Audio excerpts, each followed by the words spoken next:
We are resuming our lecture, Company Law, Management and Administration, और उसमें हम लोग कर रहे थे वोटिंग में मैंने आपको बताया था कि कई सारे तरीके होते हैं वोट करने के, जिसमें एक होता है बाय शो ऑफ हैंड्स।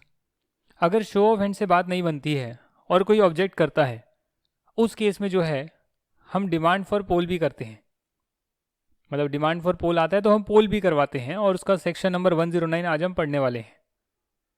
ये कहता है कि जब by show of hands result आ जाता है तो चेयरमैन ऑफ द मीटिंग अपने आप चाहे तो, या किसी की डिमांड के बाद, स्पेसिफाइड मेंबर्स की डिमांड के बाद कि हमें तो भैया पोल करवाना है, ऐसे हाथ खड़ा कर लिया, आपने अंदाजे में गिन लिया, उससे बात नहीं बनेगी।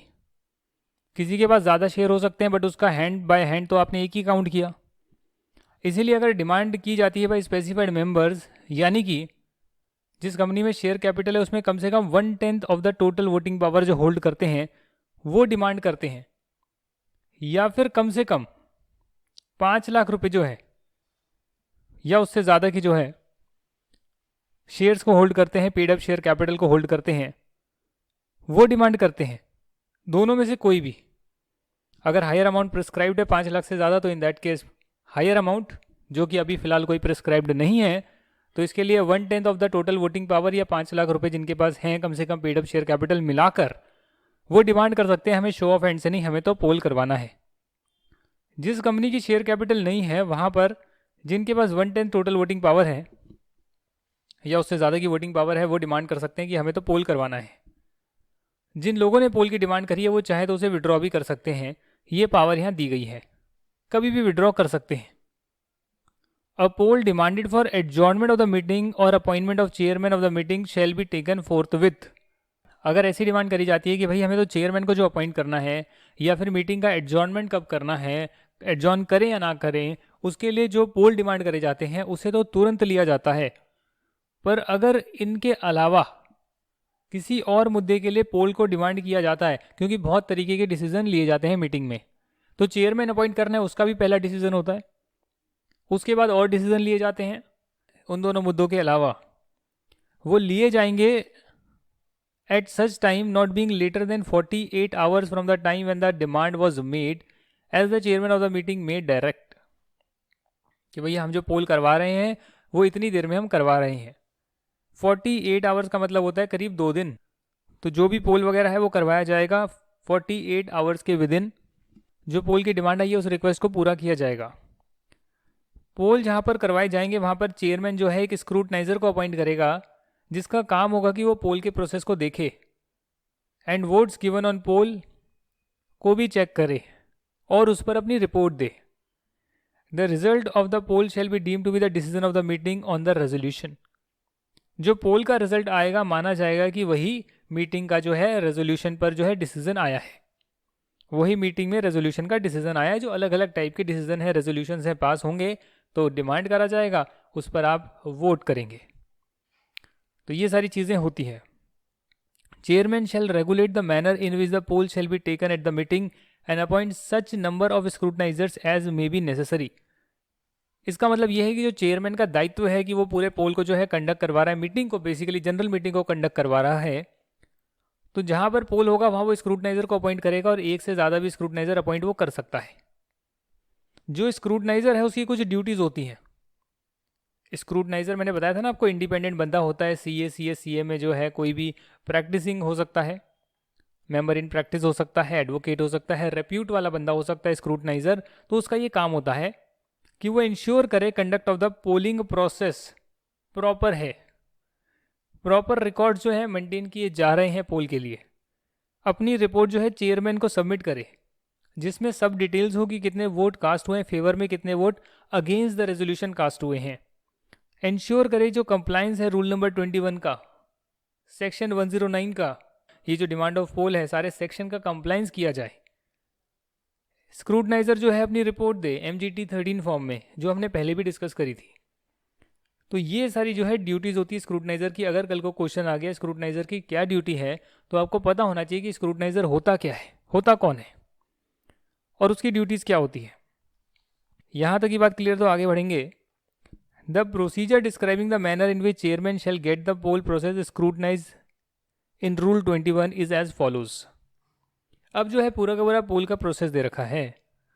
Chairman of the meeting shall ensure, उसका ड्यूटी है, चेयरमैन का ड्यूटी है, that scrutiniser are provided with the register of member, specimen signature of the members, attendance register and register of proxies. क्योंकि जब ये पोल होते हैं तो हर जगह पर इलेक्ट्रॉनिक वोटिंग मशीन नहीं लगी होती है। आप जो है पेपर पर अपना वोट कास्ट करते हैं, उसे एक डब्बे में डालते हैं, उसके बाद काउंटिंग होती है। तो जब आप डालते हैं तो उसमें आपके सिग्नेचर भी होते हैं, आपका नाम भी होता है, फॉर्म पर आप सारी चीज़ें लिखते हैं।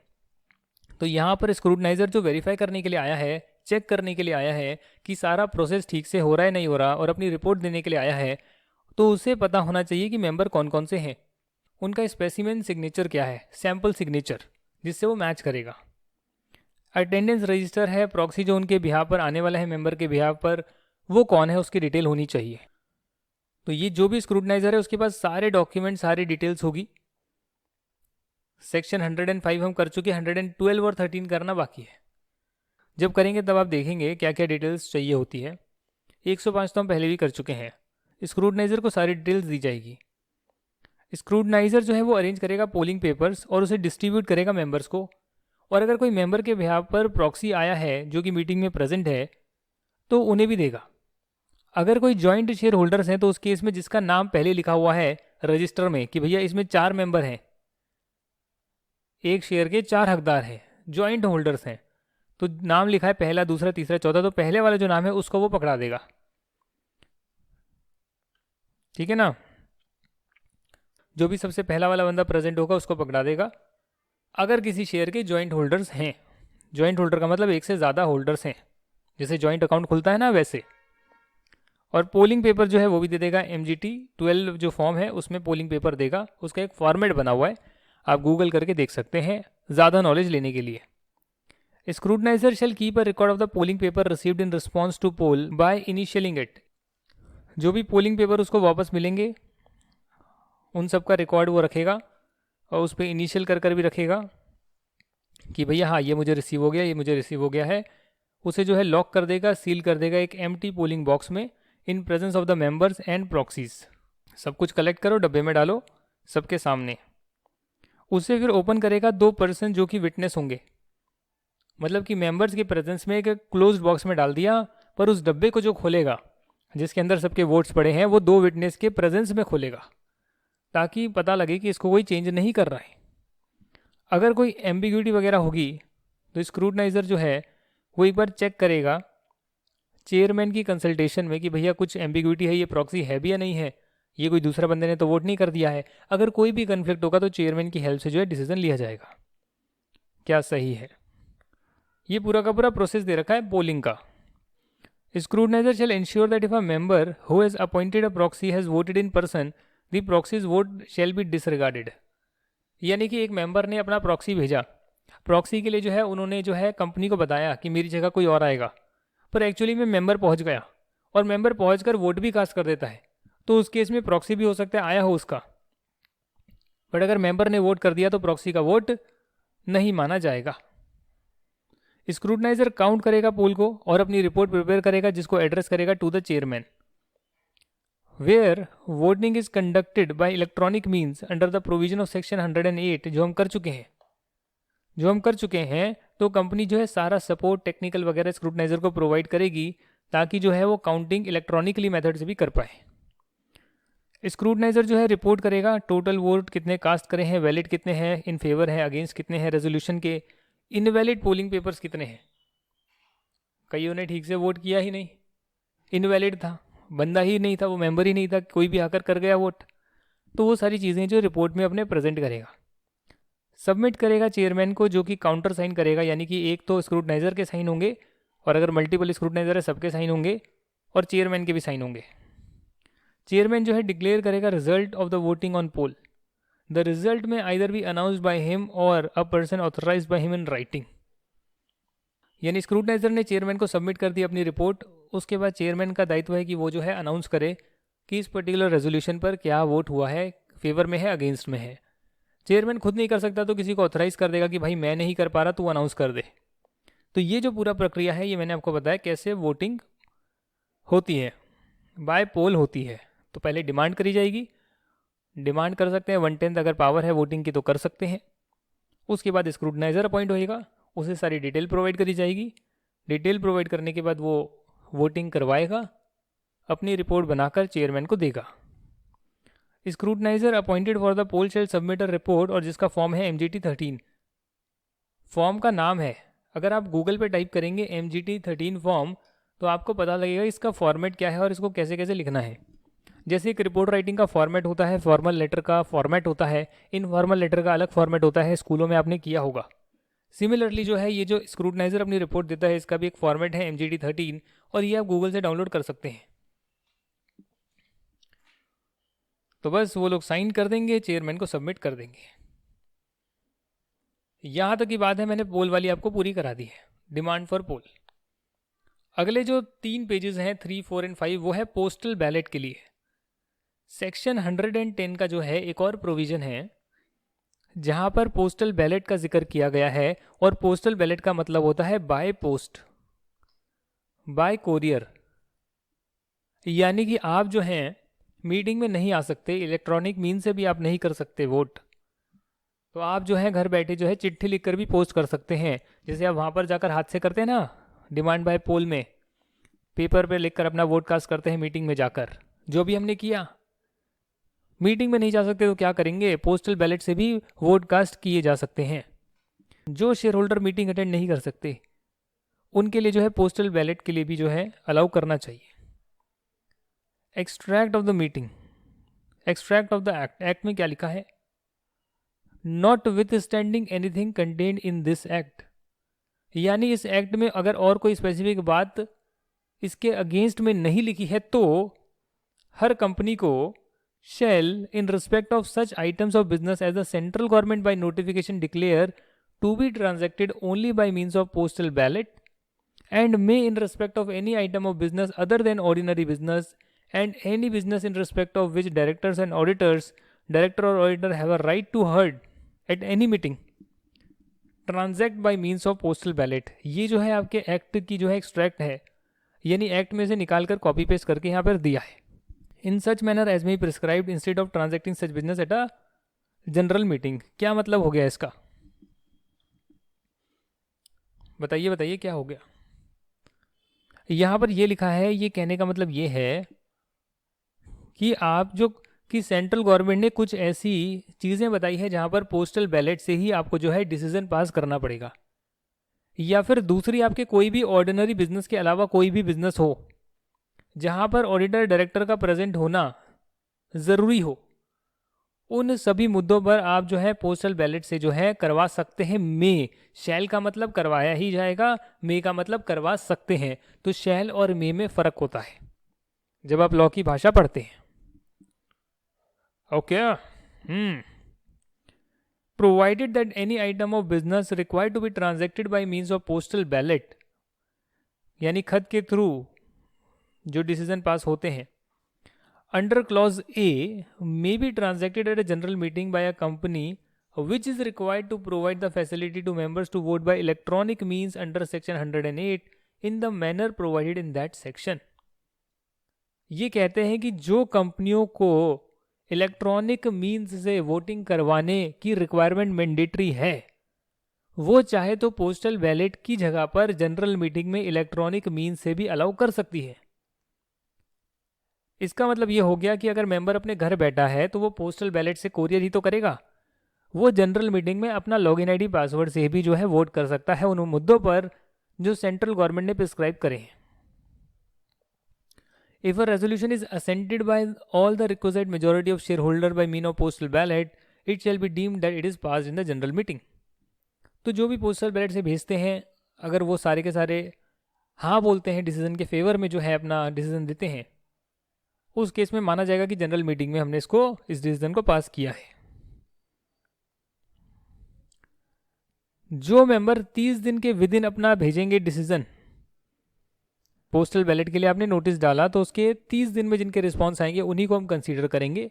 ये नहीं है कि आपने बोला कि पोस्टल बैलेट से जो है आप अपना डिसीजन मीटिंग में जो भी डिसीजन देना है फेवर में अगेंस्ट में आप हमें बताइए, और एक मेंबर जो है वो 2 साल बाद जो है अपना डिसीजन देता है, तो इतनी लेट तो बहुत बहुत लेट हो जाएगी। इतने में तो वो डिसीजन एग्जीक्यूट भी हो जाएगा। इसके लिए 30 दिन का टाइम दिया गया है।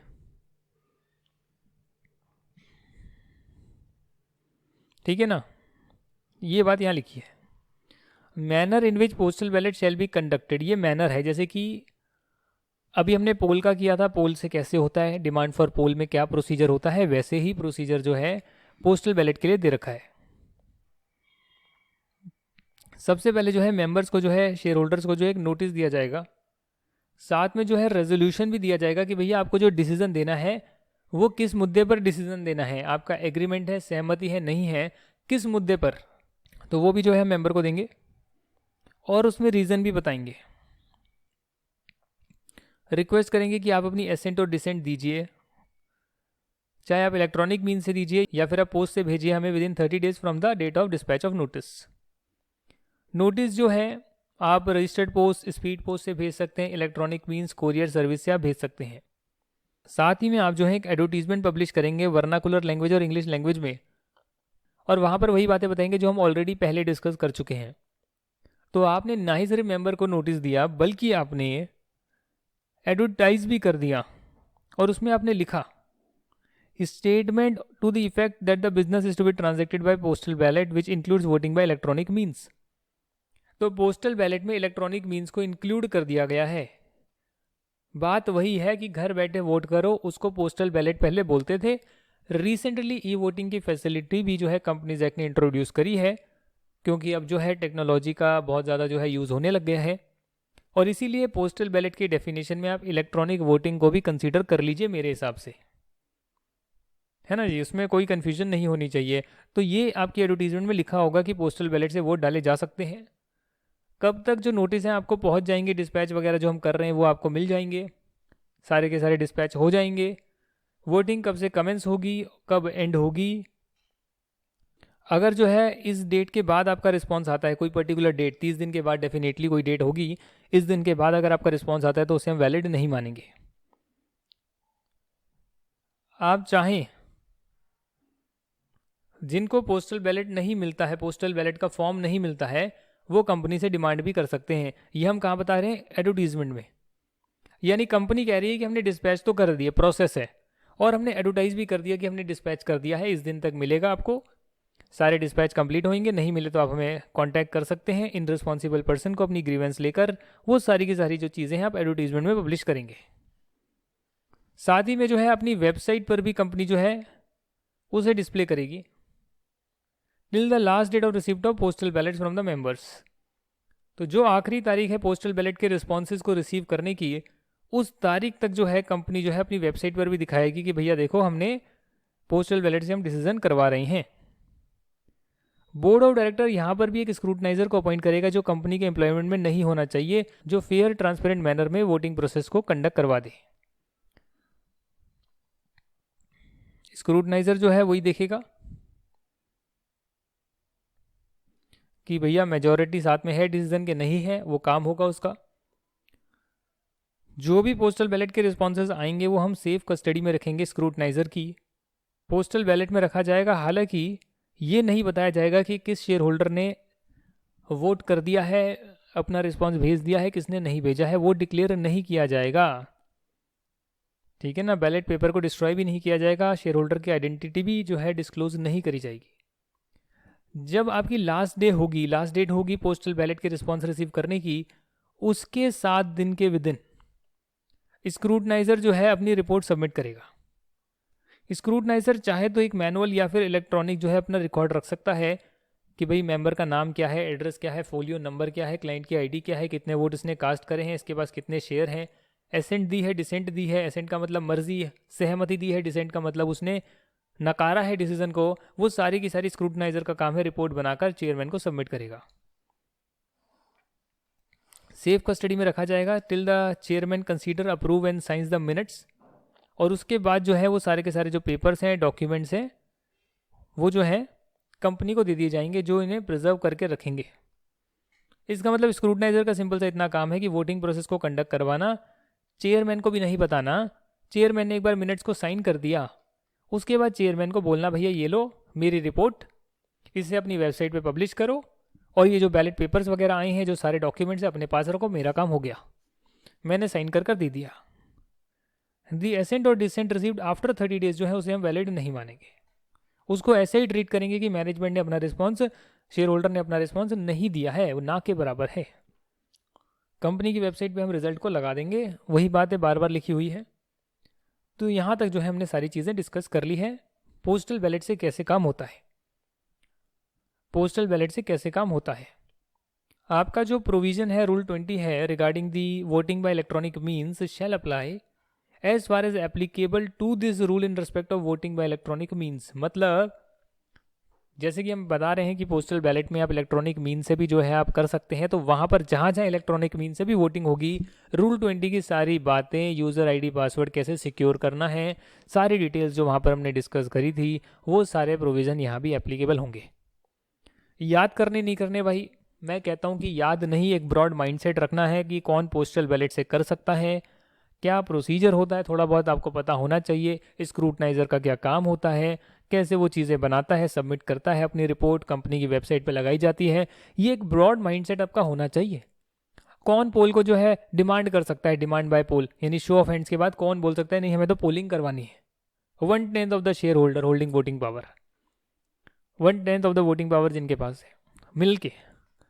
तो वो चीज़ें जो एक ब्रॉड माइंडसेट के साथ आपको जो है कंपनी लॉ याद करना पड़ेगा। उसके बाद आप बारीकी से जो है बार बार चीज़ें पढ़ सकते हैं, तो आपको रिटेन रहने लगेगी। मेरा कोई बहुत फेवरेट सब्जेक्ट नहीं है कंपनी लॉ, क्योंकि इसमें रट्टाफिकेशन बहुत ज़्यादा है, but as far as knowledge is concern about what are the processes which needs to be followed, I am crystal clear on that, crystal clear on that, और इसीलिए मैं आपको ये पढ़ा रहा हूँ। परसुएंट टू सेक्शन 110 जो अभी हमने ऊपर किया है, following items of business shall be transacted only by means of voting through postal ballot. वैसे था भी सेंट्रल गवर्नमेंट नोटिफाई कर सकती है कि किस किस चीज़ को हमें सिर्फ पोस्टल बैलेट से ही कंडक्ट करवाना है, तो यहाँ पर भी एक जो सेक्शन 110(1)(a) है उसमें बोला कि ये सारे डिसीजन आप पोस्टल बैलेट से ही करवाएंगे, बट नीचे लिख दिया कि जहाँ जहाँ पोस्टल बैलेट लिखा है वहाँ पर जिन कंपनीज को जनरल मीटिंग में इलेक्ट्रॉनिक वोटिंग की फैसिलिटी देना ज़रूरी है, वो इलेक्ट्रॉनिक वोटिंग से भी इन डिसीजन को पास कर सकती है। और दूसरी बात, जहाँ पर मेंबर 200 से ज़्यादा नहीं है उनके लिए पोस्टल बैलेट से वोट करवाना जरूरी नहीं है, इन आइटम्स पर जो हमने ऊपर बताए हैं। तो ये जो है बहुत इंपॉर्टेंट बात हो गई है। तो इलेक्ट्रॉनिक वोटिंग भी कर सकते हैं पोस्टल बैलेट की जगह, एक तरह से मैं अगर जनरल बात बताऊं आपको, प्रैक्टिकल बात बताऊं अगर, और दूसरी बात 200 से ज़्यादा मेंबर नहीं है तो पोस्टल बैलेट मैंडेटरी नहीं है। ऐसे आर्टिकल ऑफ एसोसिएशन में आपको अल्ट्रेशन करनी है जो कि ज़रूरत है प्राइवेट कंपनी अगर बनती है तो, जैसे कि वो रिस्ट्रिक्शन लगाती है ना प्राइवेट कंपनी अपने आर्टिकल्स में, restriction on transfer of shares, कुछ ना कुछ लिमिटेशन लगाती है, मैंने आपको इनकॉर्पोरेशन के टाइम बताया था। तो अगर वो प्रोविजंस आपको अपने आर्टिकल में इंसर्ट करने हैं तो उसके लिए आप पोस्टल बैलेट से आप करवाएंगे। ऑब्जेक्ट क्लॉज चेंज करना है तो पोस्टल बैलेट से आप करवाएंगे। चेंज करना है आपको रजिस्टर्ड ऑफिस अपना outside the local limits of city, town और विलेज, तो भी आप पोस्टल बैलेट से कराएंगे। चेंज करना है object for which the company has raised money from public through prospectus, और उसके बाद भी उनके पास अनयूटिलाइज्ड अमाउंट बची हुई है तो उसे वो किसी और पर्पज़ के लिए यूज़ कर पाएँ, वो चेंज करना चाहते हैं। मेंबर ने पैसा दिया है, अगर मेंबर रजामंद होंगे तो दिक्कत क्या है, बट चेंज करना है पोस्टल बैलेट से वोटिंग कराएंगे। इशू करना चाहते हैं शेयर जिनका डिफरेंशियल राइट होगा, यानी कि किसी में ज़्यादा वोटिंग किसी में कम वोटिंग, अलग अलग पावर दी गई होगी।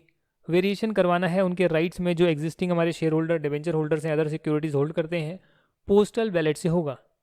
शेयर होल्डर के लिए शेयर होल्डर की मीटिंग, डिबेंचर के लिए डिबेंचर होल्डर की मीटिंग, अदर सिक्योरिटी के लिए अदर सिक्योरिटी वालों की मीटिंग।